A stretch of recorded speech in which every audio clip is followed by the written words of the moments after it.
Change is coming by disaster or by design. We hold the power to change the political calculus in America. We have power. We have so much power.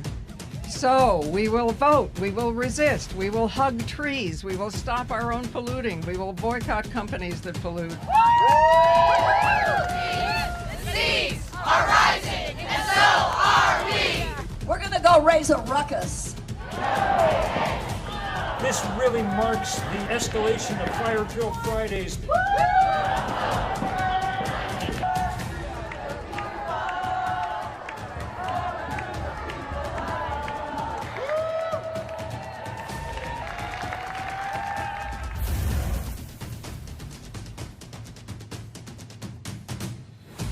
And you know, so much of my hope also comes from watching how ideas move from the shadows and the edges and the margins towards the center.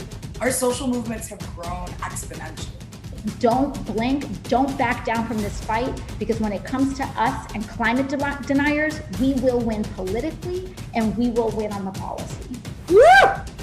Yes, we have the power to make changes, right? And we need to build a better world. So I'll see you next time. Thank you.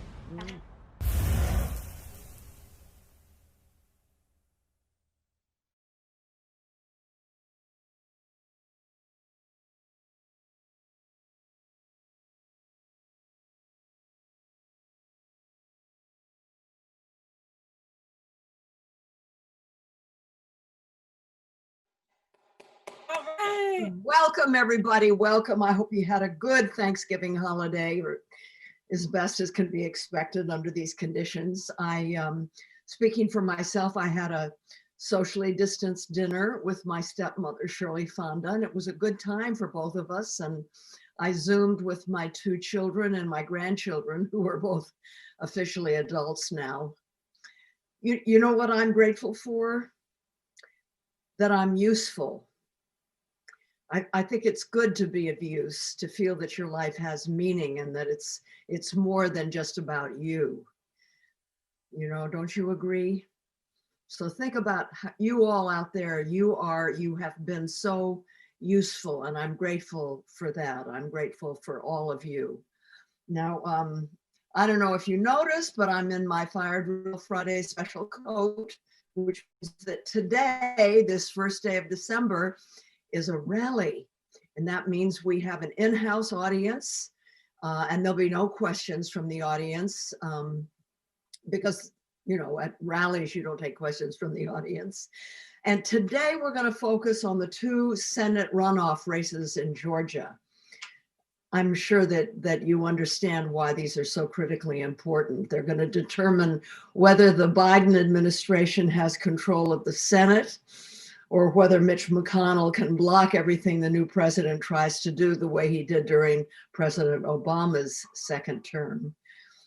As Fire Drill Fridays has tried to make clear over the past year, the combined crises of COVID and the climate, these are not billion-dollar crises, or even $1 or $2 trillion crises. Solving them is going to be a multi-trillion-dollar undertaking. You know, we should think about what Roosevelt did with the New Deal to lift the country out of the Depression back in the 1930s. In today's terms, the amounts that were spent back then in the 30s were in the multi-trillions. That means deficit spending, okay? That's what will do it. But if Republicans are in control of the Senate, they're not going to pass bills of this size. And it's going to be very hard for Biden to do what must be done. I mean, yes, the new president can do a lot by executive action, and we have to make sure that he does. And that means that he wouldn't have to rely on Congress for executive actions. But spending bills have to be voted on by both houses. And that's why so much depends on these races in Georgia. And here's what it looks like right now in Georgia. There are 2 Republican lawmakers, Senators David Perdue and Kelly Loeffler, who now hold the 2 seats. but both of them failed in separate contests on election day to win more than 50% of the vote, which forced them into these runoffs. Purdue faces Democrat Jon Ossoff, who's an investigative journalist who narrowly lost a 2017 race for a seat in the House of Representatives. Loeffler, who was appointed to her Senate seat in early 2020, is facing Raphael Warnock, a progressive Democrat who's senior pastor at the Ebenezer Baptist Church, Martin Luther King's church in Atlanta. I lived about 3 blocks from there for 20 years. I know Georgia really well, and I love that state. While Warnock led the multi-candidate field when the election results came in, with Loeffler being second, he missed getting the majority he needed to avoid a runoff. Okay, so there are 100 members of the US Senate, and currently Republicans hold half of them, 50 seats. As it stands, Democrats will hold at least 48 seats in the Senate over the next 2 years. If Republicans retain one or both of the Georgia seats, they will hold a Senate majority for the next 2 years. But if Ossoff and Warnock were to both win, there would be a 50-50 split between Republicans and Democrats. And in the case of a tie vote in the Senate, the tie-breaking vote is cast by the vice president, in this case, Vice President-elect Kamala Harris. Democrats would thus be able to secure a majority on all the chamber's committees that consider legislation and approve the president's appointments to key government positions and judgeships on federal courts. Such a legislative majority, assuming that Democrats vote as a bloc, would give President-elect Joe Biden a chance to win approval for his legislative agenda. So you see why attention is focused on Georgia right now, and will be until the January 5th runoff. So today, our guests are very, very much involved in the fight to win those Senate seats, and they can bring us the most up-to-date information as well as what we can all do to help. And to start us off, it's a great pleasure to introduce Ben Jealous, a man with decades of experience as a leader, coalition builder, campaigner for social justice, and seasoned nonprofit executive. He served as the president and CEO of the NAACP from 2008 to 2013. When he was selected to head the NAACP at age 35, he was the youngest national leader of that organization ever. And while he was there, he grew the organization's online activist base by hundreds of thousands and positioned the organization at the forefront of critical social justice issues, such as the Trayvon Martin case, for example, and the fight against voter ID laws and voter suppression. The Washington Post in 2013 described him as one of the nation's most prominent civil rights leaders. Ben Jealous was the 2018 Democratic nominee for governor of Maryland, and he now serves as president of People for the American Way and People for the American Way Foundation. Thank you so much for joining us, Mr. Jealous. Thank you, Jane. It's a real honor to be here. And just really grateful to all the activists on this call. I'm Ben Jealous, president of People for the American Way. And I want to first congratulate everybody on this call for everything each of us did to get rid of Trump. That was a tough fight. And let us not weary in well-doing. Let us not forget that we won it. And now we find ourselves in a tough fight in Georgia. And it's one we can win too. Now, we have to win it because the future of our country depends on it. In a very real way, the future of our planet depends on it. And Georgia has made it even more difficult to win because they have targeted Black and brown voters in a ruthless way. They understand, Governor Kemp understands these races are uniquely high stakes. That's why we have to, each of us, call on every last bit of strength in our bodies to keep fighting and pushing towards the finish line. To do that, we've got to do what to most feels uncomfortable and to many feels illogical. Uncomfortable because we fought for years to get rid of Trump. We're tired. We thought we'd be done with this in November, like early in November. And now we got to keep sprinting all the way to January. And we have to, for our country, for our planet, for our children. It feels illogical to many because this is Georgia. Democrats don't expect to win in Georgia. Well, let me give you some news. We just won in Georgia. And so get over it. If it feels illogical, that's because usually if you're talking about winning a Senate race in Georgia, it's because you just lost. You're doing it against the backdrop of having just lost the Electoral College in Georgia. Well, we just won the battle for the Electoral College votes of Georgia. Stacey and I have been working on this our entire adult lives. 7 years ago, we produced a report to show that this was possible, to affirm nationally what Stacey had been working on in the state since we were 20 years old. We know that we can flip the South, and she's been leaning in her state of Georgia in an incredible way, and it's time for all of us to have that same faith. Faith is defined in the Bible as the substance of things hoped for and the evidence of things not seen. If you want to know why Stacey's faith is so high, consider the fact that she's the daughter of not one but two preachers. And Reverend Abrams would remind you, as they've reminded me at points in my life, that maxim, faith is the substance of things hoped for and the evidence of things not seen, is one of the few maxims repeated twice in the Bible. And this year, we've been called on to practice it twice. First, to win Georgia in the presidential, and now to win both Senate races on January 5th. And we can do it. Last month, my good friend Kamala Harris quoted our shared mentor, John Lewis, who said, "Democracy is not a state, it is an act." John Lewis knew better than most of us that defending democracy can be dangerous at home. He also knew that there is joy in the journey, and when we fight, we win. So now we find ourselves recognizing that January 5th is the new November 3rd. We win on January 5th, and we unlock the power of Joe Biden and Kamala Harris to make progress on so many important things, including the battle to save our planet. And let us really internalize and accept what John understood. We can win in Georgia again and again. And as we do that, let us recognize what the Koch brothers never forget. There is no green vote without the black and brown vote. The phrase white environmentalist rolls off people's tongue. I'm a board member of the Environmental Defense Fund and helped found the Student Environmental Action Coalition.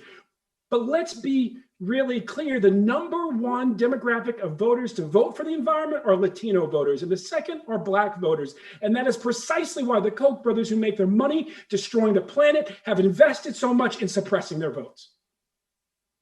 And so when we are turning out the black and brown vote in Georgia, we are turning out the green vote in Georgia. Let us be clear. The money behind people like Governor Kemp is the same money that is used to deny climate change. It is the same money that is used to influence fracking legislation. It's the same money that undermines the health and safety of our communities. In closing, let me just say that I'm grateful for these leaders who are on the front lines in Georgia. I'm grateful for Stacey. I came across this photo the other day on my wall. I'd forgotten about it. This is us when we were 20 years old, taking on the governor of Georgia. I'm the one who looks like a bad cross between Ice-T and Chuck D in the back. Stacey's the one with the big smile in the front. And back then, we had a crazy battle. The governor of Mississippi was trying to turn a black college into a prison. He was the governor of Mississippi. Nobody thought we could beat him, and we did. This is what I say when I say that we've been working to flip the South our entire life, and we know that we can do it. We showed it mathematically 7 years ago. Stacey just showed it in a very real and visceral way. And as folks are getting excited, be excited. We can also flip South Carolina and Tennessee too. And if you find yourself doubting yourself, understand that Stacey has lived on faith her entire life and practiced it. And that's how we got here. Now I've watched Stacey as an activist, as an attorney, as a political leader, prove time and time again that it's possible to break barriers. Voters of color in Georgia, including our Latino brothers and sisters, Asian American brothers and sisters, the population sizes have skyrocketed, even as the Black population goes up, in part because more Black folks are moving back. It's the key to the last victory. It'll be the key to the next victory. Raphael Warnock would be a transformative presence in the U.S. Senate. Taking the pastor of Martin Luther King's church and putting him in the U.S. Senate is as transformative as that sounds. We were on the front lines together, fighting for the life of Troy Davis. We were on the front lines together afterwards, helping Troy Davis's family put their lives back together and getting his nephew through Morehouse. Raphael is a good man. He is a courageous leader, and he will be a more transformative senator than I think maybe any we've ever seen, at least as much as any as we've ever seen. It will be groundbreaking, and it's a sign of the good we can do for the country and the world when we continue the process of turning Georgia blue. And Joan Ossoff himself is a man of courage, both in politics and as a reporter.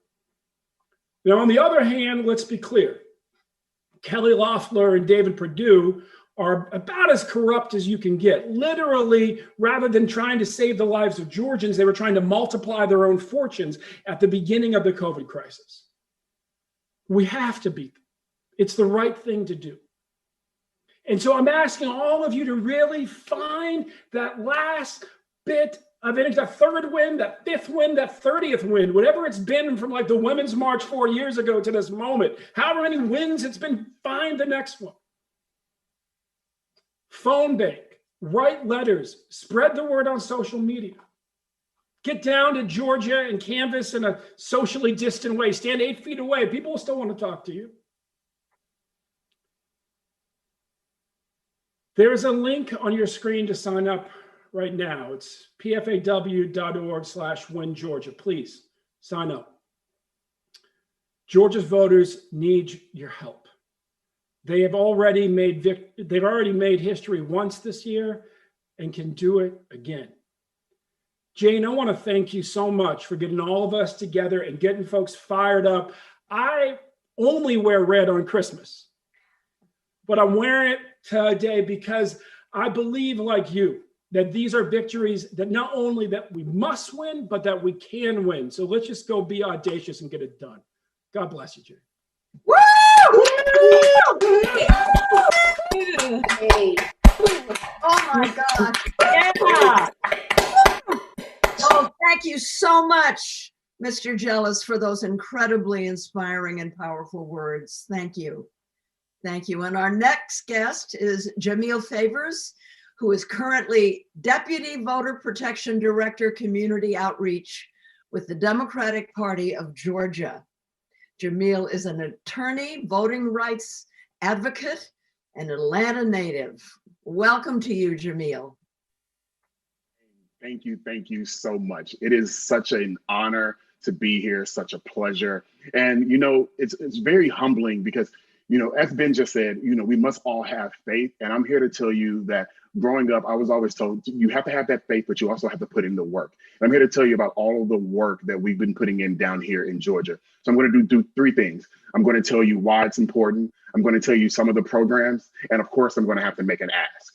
So why it's important. Look, Ben already stated that there are a number of ways that the state is trying to disenfranchise a number of populations here in the state of Georgia. And a lot of times those populations look like me. They're in areas where I grew up. And I'm here to tell you that the voter protection team has input a number of programs to make sure every Georgian that wants to vote has that opportunity. And when they vote, their vote actually counts. So what do those programs look like? You have like the county liaison program. It's where we go into each county in the state and we have someone that coordinates with the county board of elections to make sure that we have that relationship. We have the poll watching program. Every time you go to the poll, you're going to have inside poll watchers, outside poll watchers, making sure that they're watching out for problems, issues, and they've gone through a number of trainings to make sure that they can alleviate those problems. You're going to have the hotline. You're going to hear me say this number, 888-730-5816, about 5 times in the middle of this speech. But I'm going to say that because you can call that hotline at any time, any day, between now and January 5th. And you can ask questions in over 5 different languages. And if for some reason somebody misses your call, I can promise you that they're going to call you back. We have the Election Watch program. When we think about a number of the recounts that had to happen right after the election here in the state of Georgia, there was so much publicity about it. Guess what? There were teams of attorneys and teams of everyday individuals who were right there at the recounts, ensuring that there was no funny business happening, looking over it, reporting back, ensuring that every Georgian who actually waited in the line, requested that absentee ballot, they can have a comfort that their vote mattered. Then we have the ballot rescue program. When you think about it, we've reached new heights. I believe to date, over 1 million individuals in the state of Georgia have requested absentee ballots. For many reasons, there are going to be a number of those ballots may be turned away. And then there are teams who are going to be reaching out to these individuals to make sure that those ballots can be cured. And then a number of measures where we try to mediate to make sure you actually don't get in that particular situation. And lastly, we have the boiler room program. I've been a part of this program in 2 election cycles. On election day, there's going to be a team of attorneys who are literally there taking in issues and serving as problem solvers all day. I tell you all of those programs so you as Georgians and everyone in the nation can know that we have that faith, but we're also putting in the work to make sure that your vote matters and that your vote counts. So next, I want to go into the timeline. As you all know, on December 7th is going to be the voter registration deadline if you want to vote in the runoff. And then a couple of days after that, on December 14th, we're going to go into the early voting period. And one thing I always like to say, the early voting period is great because in the early voting period, you can vote at any early voting polling location in the county in which you are registered.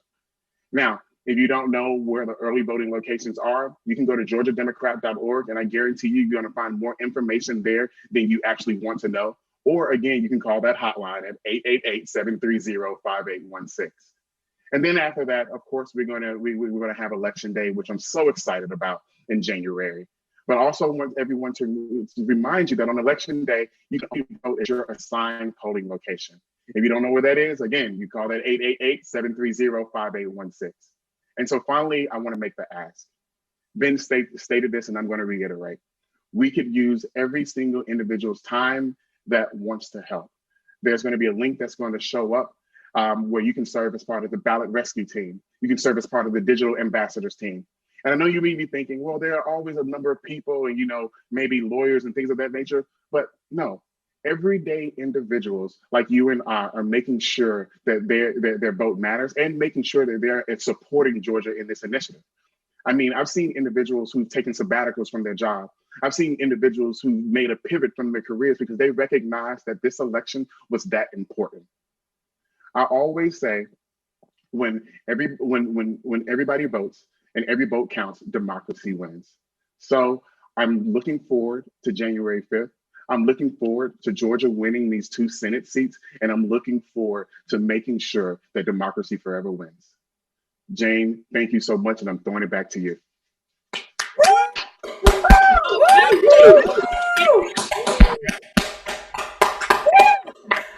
Thank you so much, Jamil. Thank you for being here with us. And our next guest is Aisha Yaqoob Mahmood, who is Executive Director of the Asian American Advocacy Fund, a native of the South, and has worked in the progressive community in Georgia for the last 6 years. She graduated with a Master's of Public Administration from the University of Georgia with a focus on local government and public policy. Aisha developed a strong passion for immigrant rights and civic engagement. as she founded the Georgia Muslim Voter Project and worked as the policy director for Asian Americans Advancing Justice, Atlanta. Please welcome Aisha. Thank you so much, Jane, and thank you to this team for having me on. It is such a great day to be a Georgian, and let me just say that I appreciate being able to wear my red today. I haven't worn this since the Georgia Bulldogs did well in a football game, which was a little while ago, so thank you for that. I think I'm going to start off with this question.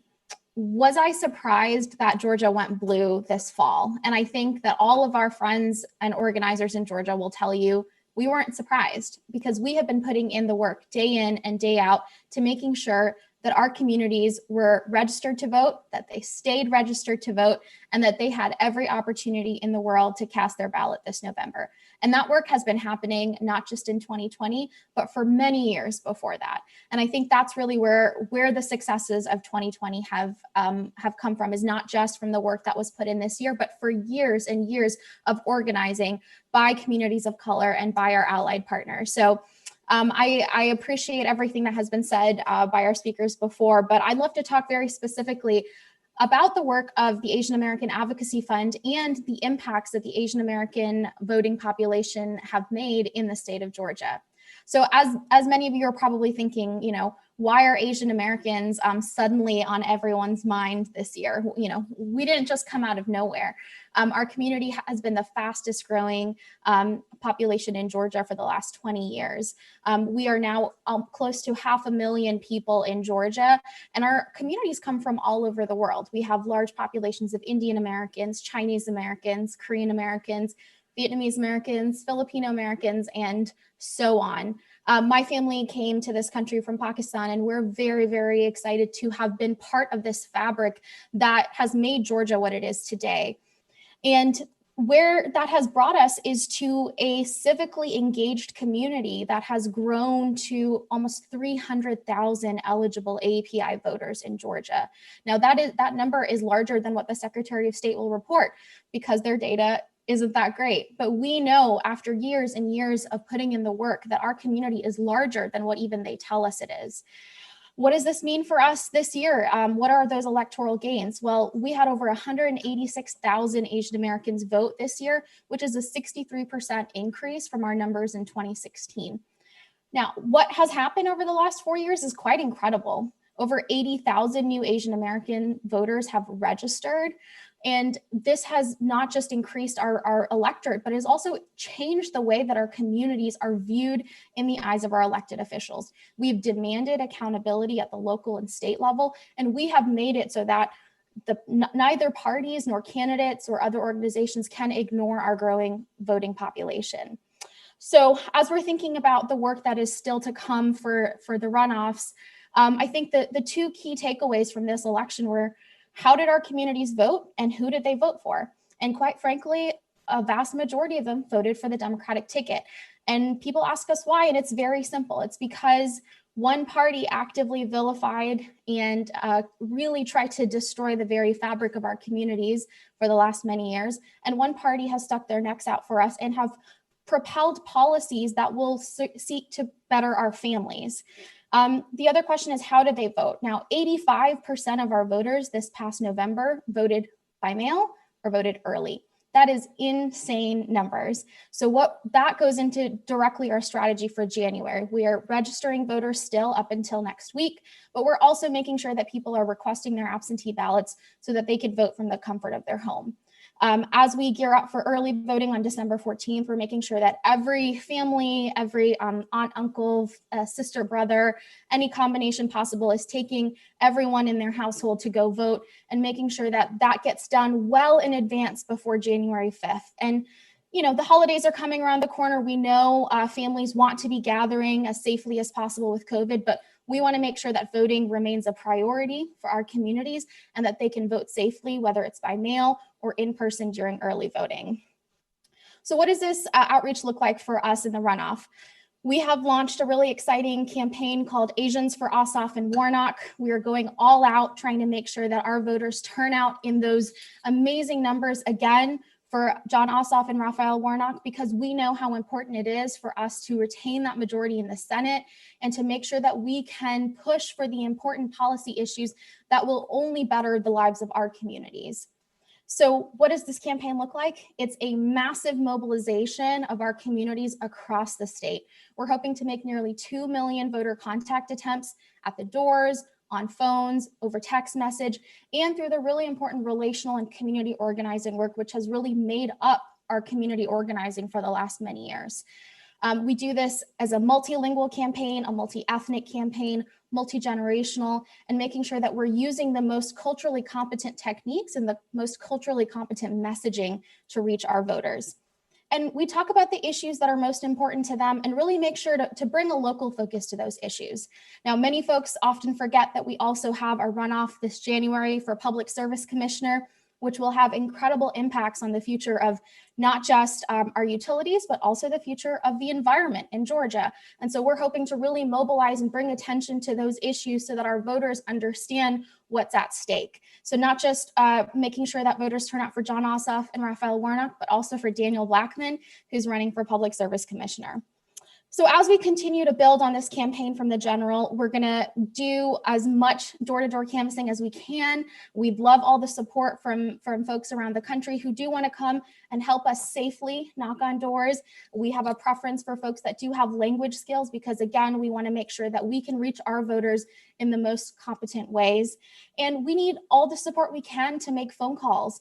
We have over 12 different language hotlines that we can serve, and we need support to make sure that we have the capability to call those voters in those languages. And then we need support with finances.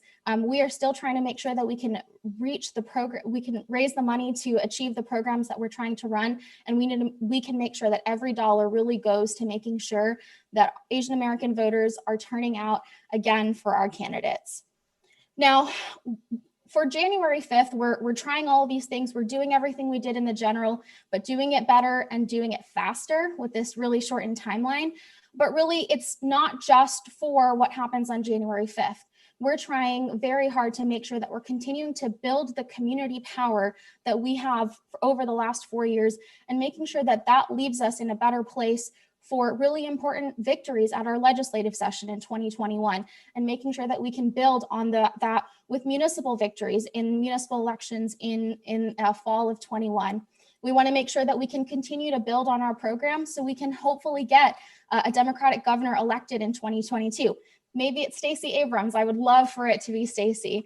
But we're doing this to make sure that we can continue to build on what we have already done. And for us, it's not just about what happens on January 5th. It's about the long-term investment in our communities and building for a better future for our people. So as you think out what type of investment or what type of support you want to give to the Georgia runoff elections, please consider what it means to support organizations that have been here on the ground and that will continue to stay on the ground after this insanely important election cycle. So thank you again, Jane, for having me. I really appreciate all of the work that Fire Drill Fridays is doing to uplift these important issues. And I'm just very humbled to be part of this. Thank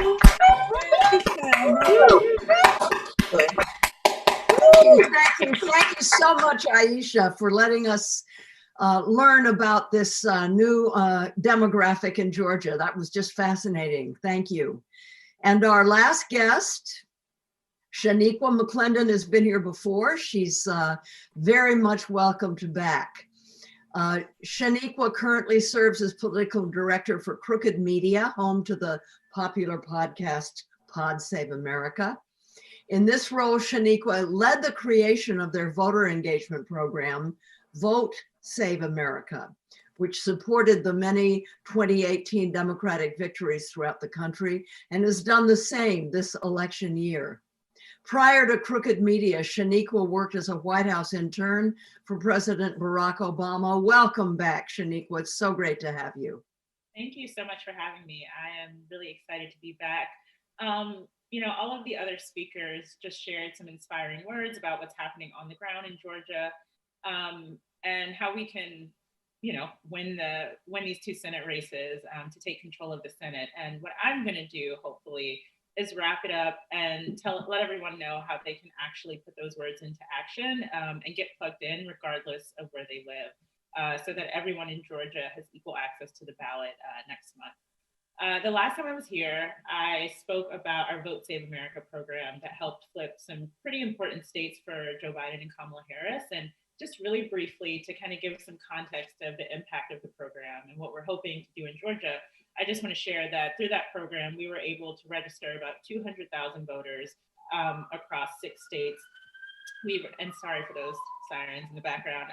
We raised about $46 million for progressive candidates and causes. We sent over 8 million text messages and made over 17 million phone calls in battleground states. So we are replicating that program, but now we're shifting all of our attention on Georgia. So all of the energy that we saw throughout this November election, we are focusing on Georgia to help determine who will win these 2 seats and ultimately who will control the Senate. And while this election is obviously very important for the people in Georgia and who's going to represent them in the Senate, it's also important for those of us who don't live in the state because it's going to determine what our future looks like for all of us. It's going to determine what the continued response for COVID looks like. And if the bill that's in front of Congress right now has no direct payments for people who are looking to pay their rent, buy food, especially during the holidays. And so if we can take control of the Senate, that can change.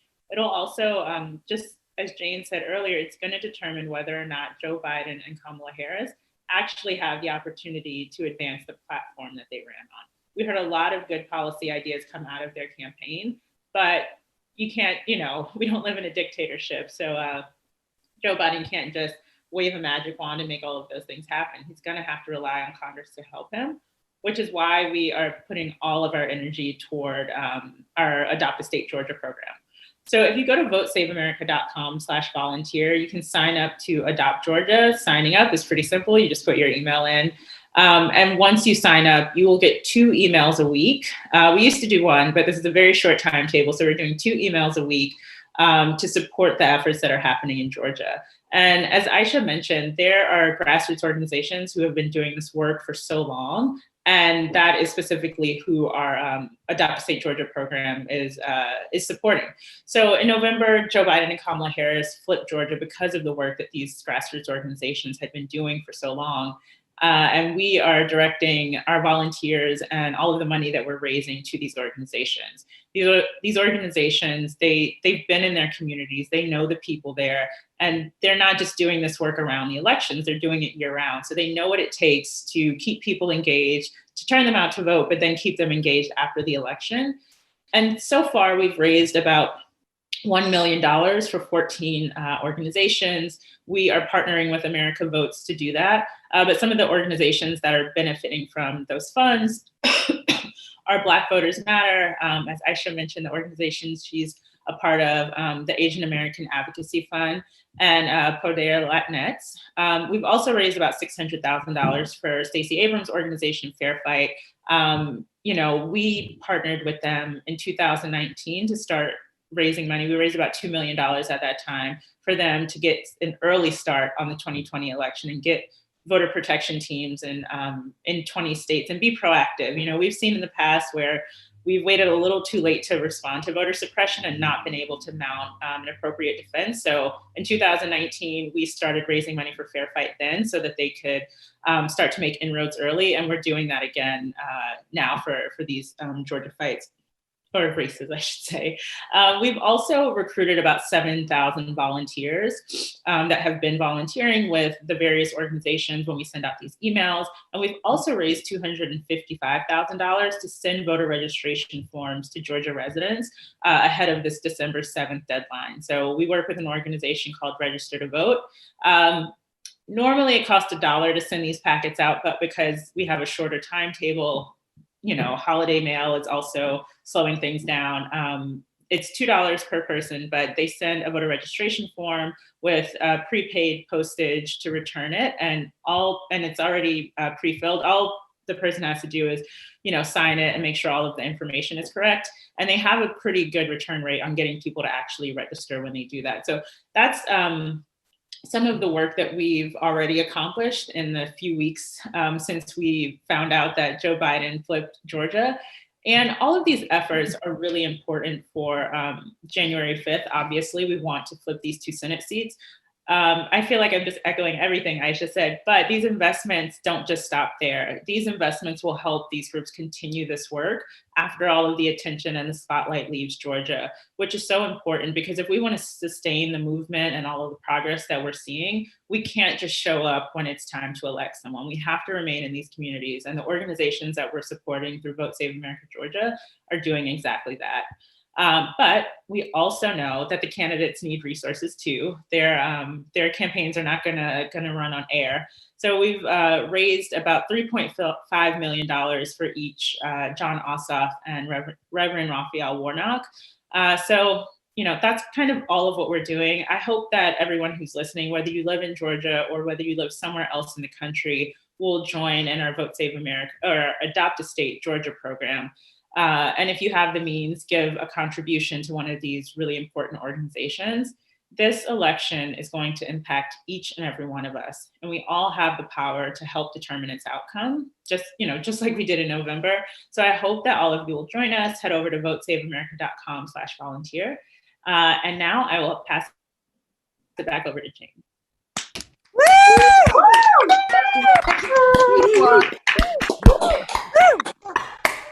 That was great, Shaniqua, thanks. And Ben, Jamil, Aisha, Shaniqua, thank you so much for letting us hear about all the work and the passion and the struggle that's led to this incredible moment of change in Georgia and across the country.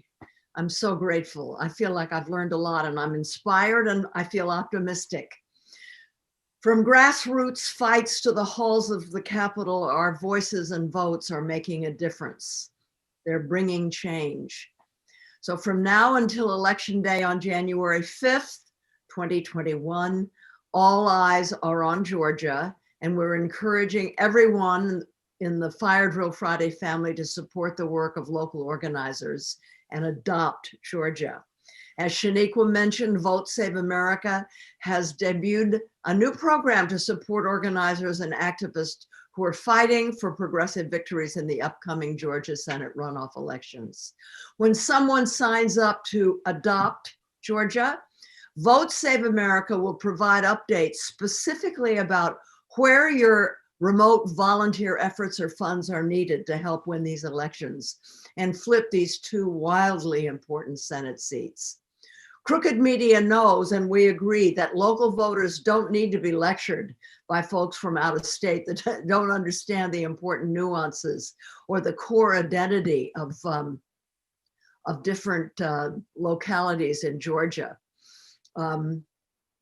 That's why Vote Save America is again partnering with local Georgia organizations, including Fair Fight, and new partners such as Asian American Advocacy Fund, Black Voters Matter, Poder Latinx, and many more in this new effort.